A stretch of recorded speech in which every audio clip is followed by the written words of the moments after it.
scary situation happened when we went trick-or-treating last night. It was me and my husband, our 2 little girls. It's cold outside. I'm gonna ride in the car beside them. They're gonna walk. They're dressed up. My husband's dressed up in a big Among Us costume. So they're walking down the road and they stop at this one house. My kids are knocking on the door, about to say trick or treat. My husband decides to turn toward me, walk across the street where I am, and say something to me. Well, he's in this huge costume. I can't see anything. He's not by me very long, but he turns back around and our girls are gone. I don't see them anywhere. I'm like, did they go inside? So he starts going and I'm starting to flip out. I'm about to leap out of the car when they come walking out of this person's house.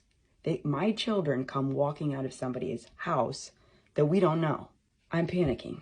So they seem fine. Everything seems okay. They come over and say, this woman had invited them inside to pick up the candy that was in her dining room. The oldest daughter says, yeah, she has this look on her face like she knew she felt uncomfortable doing this, but she did it anyway. She's a polite girl. She didn't want to hurt anybody's feelings. And then she tells me this woman took a picture of them while they were in her house. So all this stuff is super strange. We're in a nice neighborhood. I did not think to tell my children that they needed to not go inside someone's house. So it prompted me to have a conversation with my children to remind them that just because an authority figure or an adult tells them to do something doesn't mean that they do it. If they feel uncomfortable, they have a right to say no.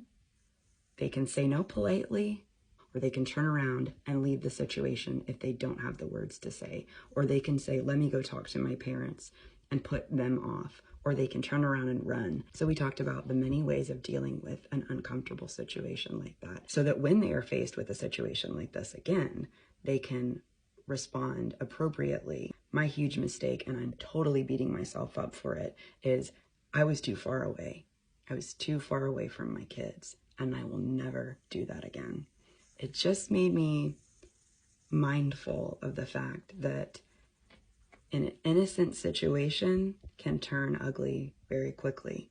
Thankfully, everything was okay. I don't know what that woman's intent was. It could have been innocent, but you don't invite children into your house, and she should have known that. So obviously something was wrong there.